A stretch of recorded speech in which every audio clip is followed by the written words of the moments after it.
Hi, welcome back for another video on Test Prep Tutorials, the exam 77-882 Excel 2010 Core. In this exam, we will be discussing Section 5, Applying Formulas and Functions, especially 5-4, which is applying cell references in formulas, and 541, which is creating a formula with values that match your conditions. I want to point out that there is a 542, which we will do in another video, and 543 as well. But 541 is the one that we're concentrating on in this video. So what are we studying? We are studying the if function. The if function is one of the most common, most useful functions in Microsoft Excel. If you know the if function, you can go far. This is a beautiful function. The if function, as you can see, has three parts. The first part says equals if logical test. That's your first part, logical test.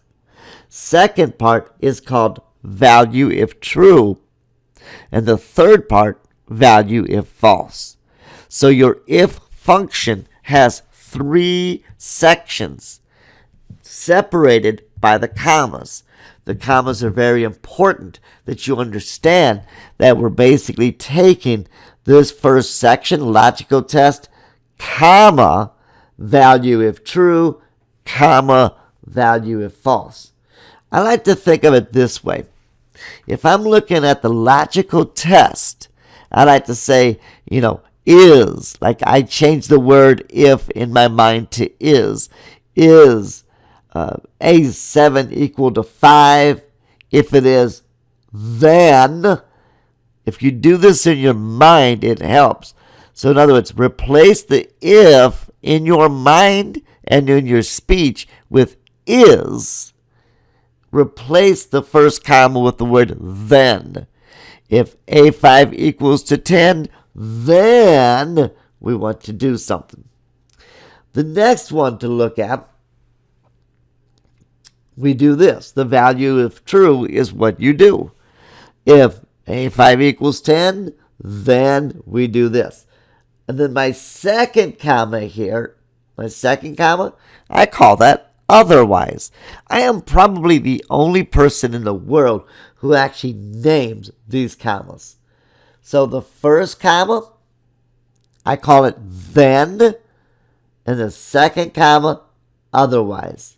So if, or is, the logical test, we'll talk more about that, then do this, otherwise do this. Let's take a peek at what we're talking about here. What is the logical test? Well, the logical test is basically a formula which uses a compare. We're comparing something. We're going to use the equal to, the greater than equal to, the less than equal to, and the not equal to. The less than, greater than, together is a not equal. So we're going to compare. And when we compare, we have to keep in mind the answer of this compare has to be yes or no. And if it isn't, it is wrong. We'll talk more about this in a later slide.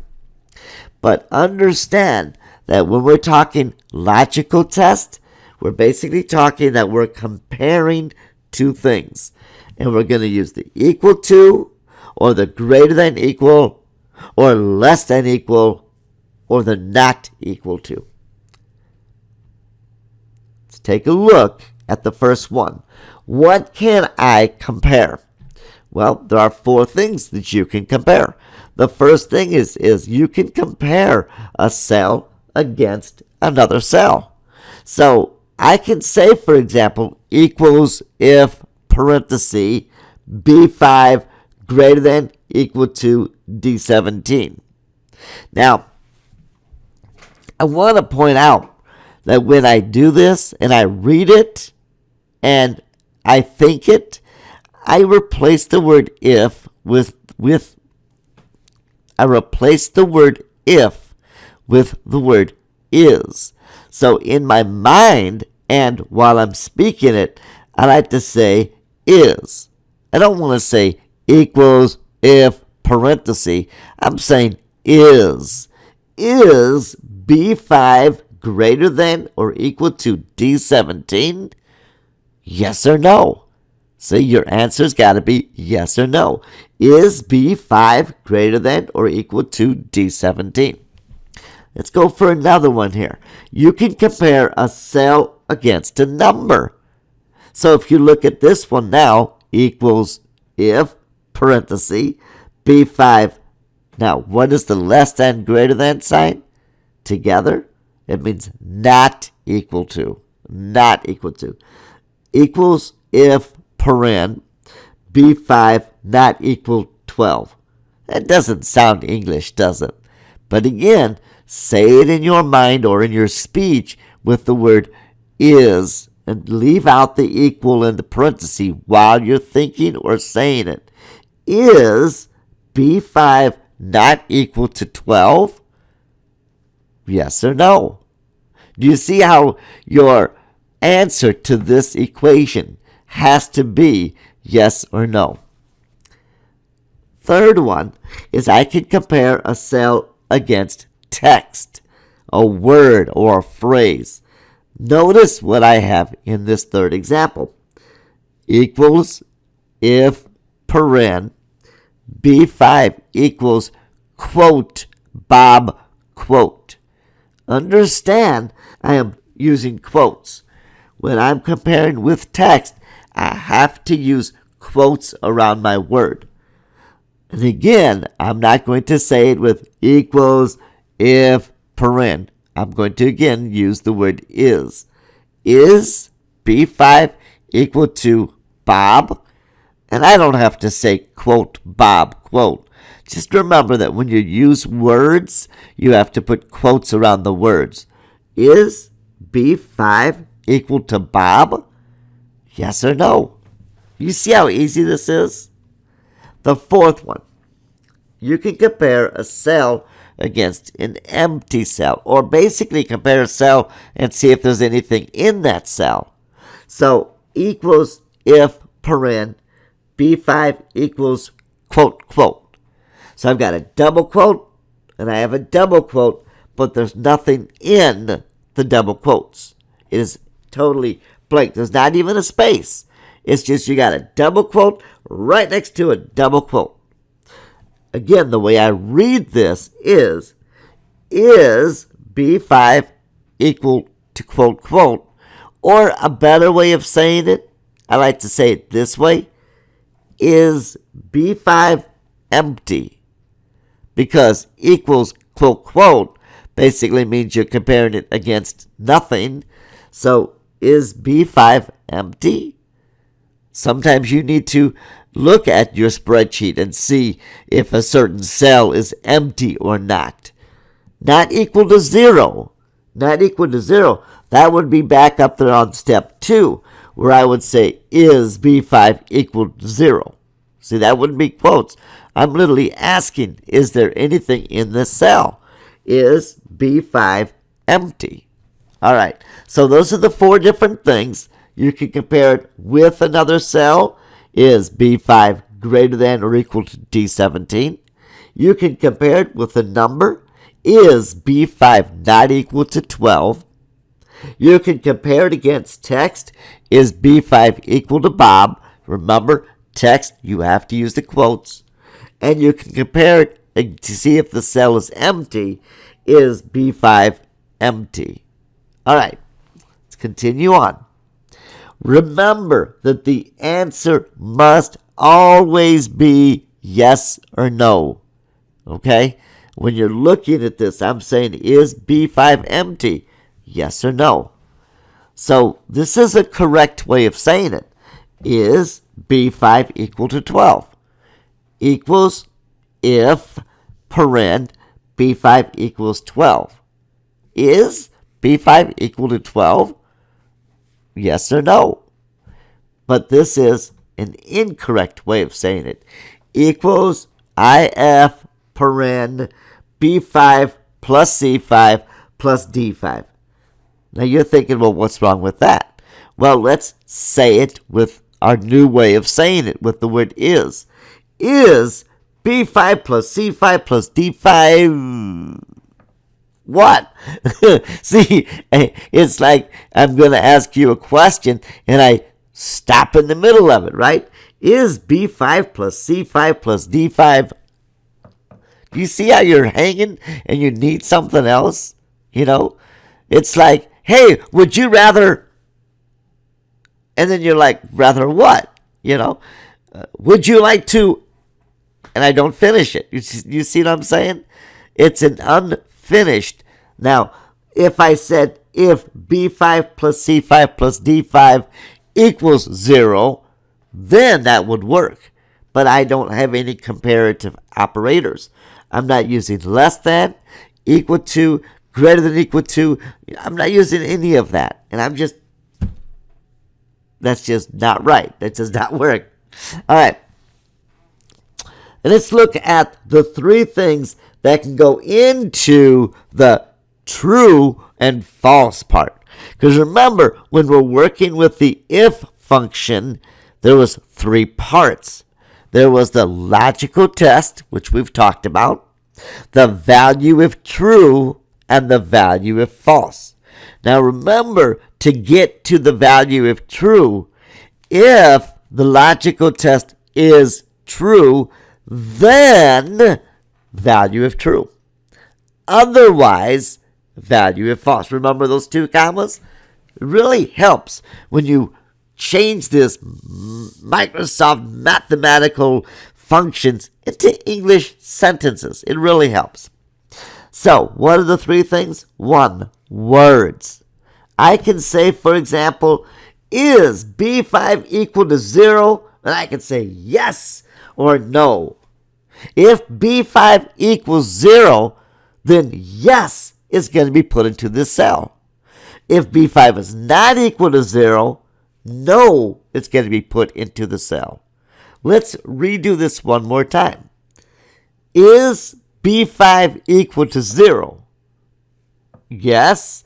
Then say yes. The second comma. Otherwise, say no. Let's do it on another one here. Equals if paren B5 equals 0, comma, quote, you rock, quote, comma, quote, feeling down, quote. Let's take a look at how I read it. Is B5 equal to 0? If yes, notice how I put those words. If yes, see, is B5 equal to 0? If yes, then I want the words you rock in the cell. What's the second comma? Otherwise. Otherwise, I'm going to say feeling down. See how I'm reading this? All right, I'm going to do another one here. I'm going to wait a few seconds. I want you to look at it. How would you read this? Okay, I just wait a few seconds. I'm back. This is how I would read it. Is B5 equal to 0? If yes, then you're going to say, all right. Otherwise, you're going to say, sorry. Is B5 equal to 0? If yes, then all right. Otherwise, say sorry. Let's go ahead and practice this assignment real quick. Let's practice this exercise using words with an if function. I have a spreadsheet here that basically has Angela's apartments. This is her sales report. This is her sales team, Daryl and Catherine and Bennett and Tyler and Carrie. This is their sales team. And these are the amounts that each person has created in themselves. You can see that some of these people made over $1 million. Look, boy, 11 million, 10 million. Boy, some of these made over 1 million. And a couple people did not make over 1 million. Kind of sad. Well, I need to know if they're going to get bonuses. Now, I'm not going to calculate bonuses. I just want to put the word yes or no. Or I could put the words great job and loser or whatever, that I'm going to put in here. So I'm going to start off on this first cell. I'm going to say equals if paren, because that's how you have to do it. And I'm looking at the total for Daryl's role, which is cell B7. Now, of course, we remembered from a previous video, I could just click on this. Is that number, I'm going to put a greater than sign in now, greater than or equal to, in case he makes $1 million, this number, which is his goal. He has to make that much. Now, I cannot hit enter. I am not done. Is B7 greater than or equal to the goal? If yes, then I want to say, great job. And you have to put that in quotes. Otherwise, say, better luck next time. In parentheses. See, is B7 greater than or equal to B4? And again, I don't like to ever look at it as though is B7 greater than or equal to B4. I like to know what these cells represent in my mind. So I look at what B7 is, and B7 is Daryl's cells. So I read it. Is Daryl's cells greater than or equal to, now what is B4? The goal, correct. Is Daryl's cells greater than or equal to the goal? If yes, then great job. Otherwise, better luck next time. Now I'm going to hit enter, and it does say great job because he definitely did make greater than $1 million. Now let's stop for a second and remember the relative versus absolute.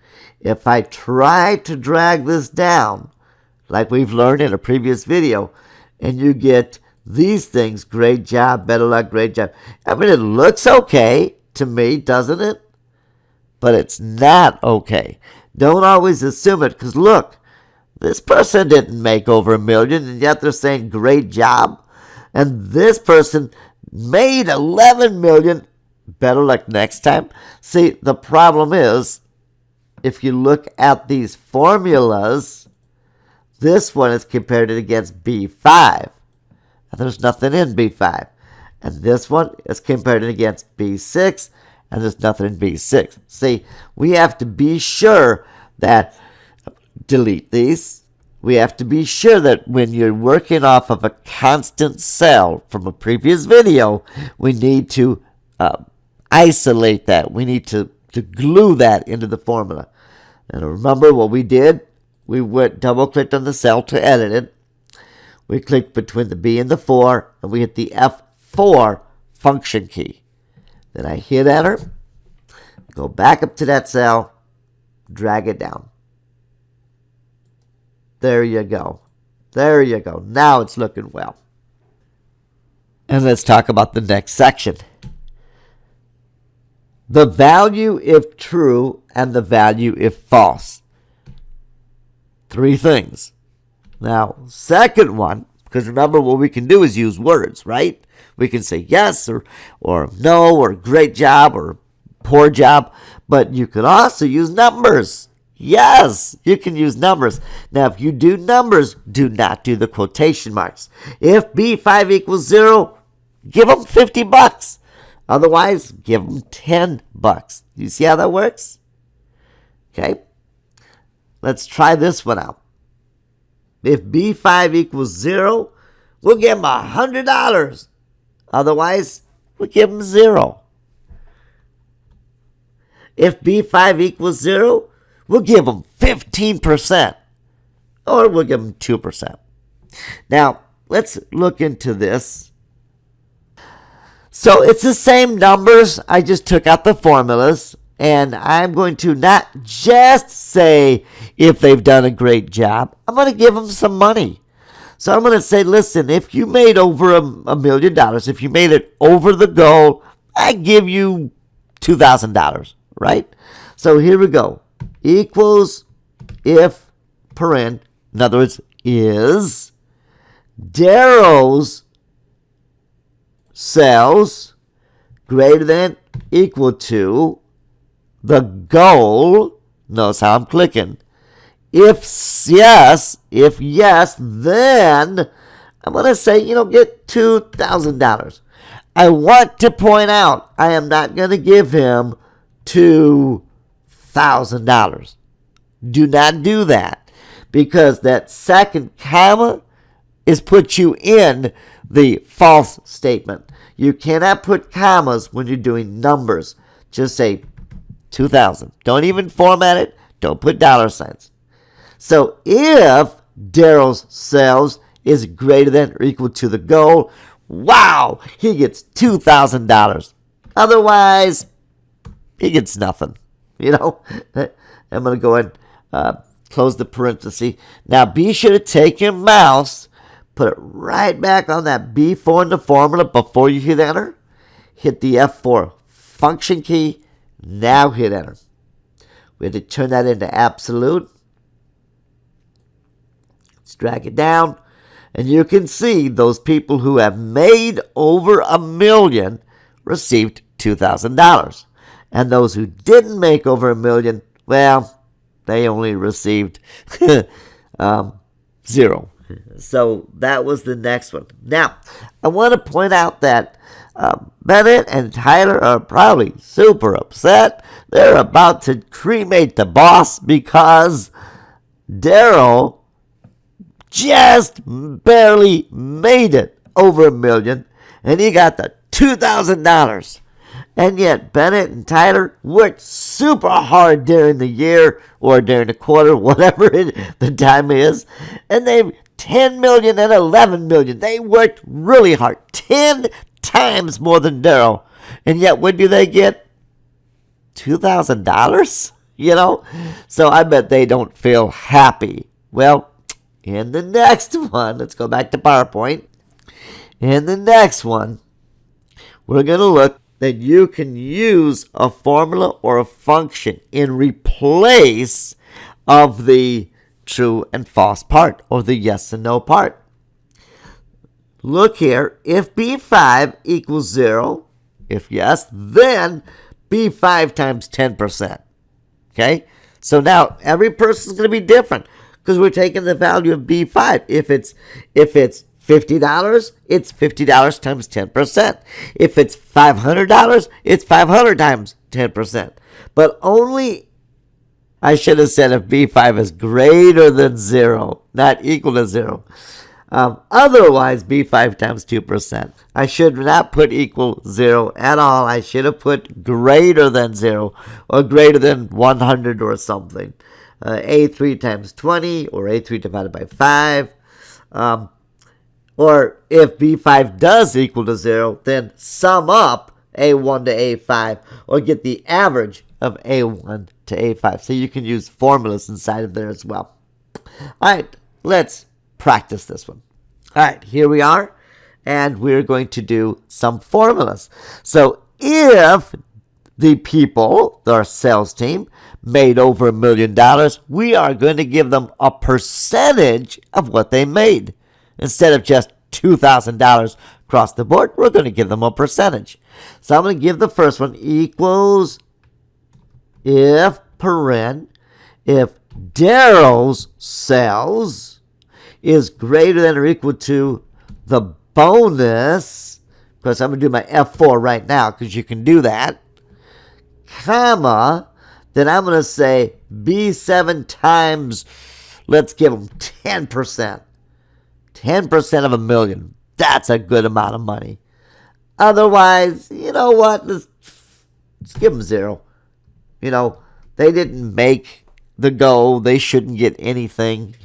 Or if you want, you can give them like 1% to say, listen, you didn't make it. We'll just give you something for your hard work, or whatever. I'm going to hit enter. I'm going to click on that cell and drag it down. And you know what? I'm going to also put a $sign on it to get it. And then I'm going to widen out the cell. There you go. So now Catherine and Carrie get nothing because they did not make over $1 million. Even though Carrie got real close, she got nothing. She has received nothing. And Daryl, Bennett, and Tyler all made over $1 million. And so you can see the respective values there. Notice, now this is awesome, that Daryl, who made over $1 million, just barely, he did get $104,000 as a bonus check. Not bad. Now, if you look over here with Bennett and Tyler, they made $11.5 million or $10 million. They're like doing wow. They get over $1 million in a check, in a bonus. Now that's not bad. So the more you work, the better it is. So that's kind of awesome. I want to point out one more thing. You can mix these things up. For example, I can come up here and say, you know what? Instead of just saying 0, I'm going to just say probably something in quotation marks like, well, better luck next time or something like that. And when I copy that down, then I can say, well, listen, if you didn't make it, it's all right. Better luck next time. So that way it's just not 0. I could also, again, like I was mentioning before, I can change that and make these people who have 0 something better. Maybe I'll give them 2% of the sales. And copy that down. And that way they have received something, 16,000 or 19,000. Not anything close to what these 3 people are receiving, but they're getting something. So the if function has 3 parts. The logical test, equal to, greater than equal to, less than equal to, or not equal to. Your logical test. And you can compare a cell against a cell. Is A5 equal to B5? You can compare a cell against a number. Is A5 greater than 5? You can compare a cell against a word. Does A5 equal Bob? Quote, Bob, quote. Or can compare a cell against nothing. Is A5 empty? Is A5 equal, quote, quote. And if so, then you could put words in the value of true and value of false. If true, yes, put, quote, great job, quote. You could put words there. Or you could put numbers there. If true, comma, 25. Or you could put formulas there. If true, comma, B7 times 32%. That's how you use the if function. I will be giving you the homework assignment for this shortly, but go through this video over and over and over. And if you have any troubles with this, if you need any more clarification of any point, feel free to contact me. Until then, I will see you in the next video.